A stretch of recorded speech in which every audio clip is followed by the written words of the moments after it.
Grâce au Saint-Esprit, j'ai compris que si nous les hommes, nous souffrons de la dépression, de la peur, des doutes et des mauvaises pensées, c'est parce que nous ne vivons pas avec les paroles de Dieu. En effet, dans Matthieu chapitre 4, verset 4, Jésus-Christ nous a révélé un secret fondamental pour notre épanouissement dans ce monde. Voici la révélation de Jésus-Christ. Il est écrit que l'homme ne vivra pas de pain seulement, mais de toute parole qui sort de la bouche de Dieu.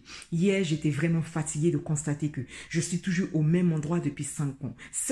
Depuis 5 ans, j'ai beaucoup évolué spirituellement. Mais financièrement, physiquement et professionnellement, je suis encore dans la salle d'attente de Dieu. Et je me suis sentie mal et épuisée de tous ces problèmes, de toutes ces difficultés. J'en pouvais plus. Soudain, une pensée a traversé mon esprit en disant « Oh, allez, arrête de croire en Dieu, à quoi ça sert ?» En entendant cette pensée, immédiatement, le Saint-Esprit m'a poussé à quitter mon lit.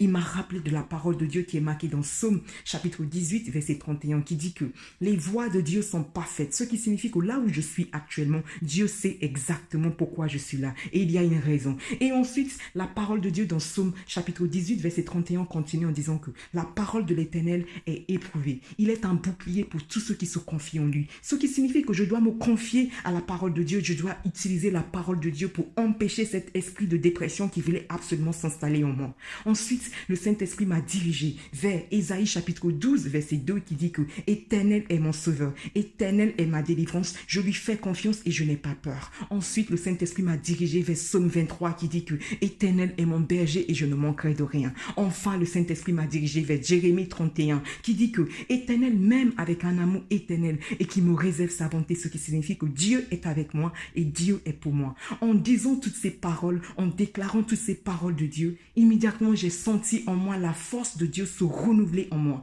Et ces paroles de Dieu ont dominé sur l'esprit de dépression qui voulait absolument s'installer en moi. J'espère qu'à travers ce témoignage, nous allons prendre la ferme décision de se nourrir constamment de la parole de Dieu à la même hauteur que nous faisons avec des repas physiques. Je prie au nom de Jésus-Christ que la grâce immense de notre Seigneur Jésus-Christ, l'amour de Dieu et la force du Saint-Esprit descendent et reposent sur nous en nous aidant à se nourrir fréquemment de la parole de Dieu au nom de Jésus-Christ. Amen. À très bientôt. Bye. C'est Olayemi Kende.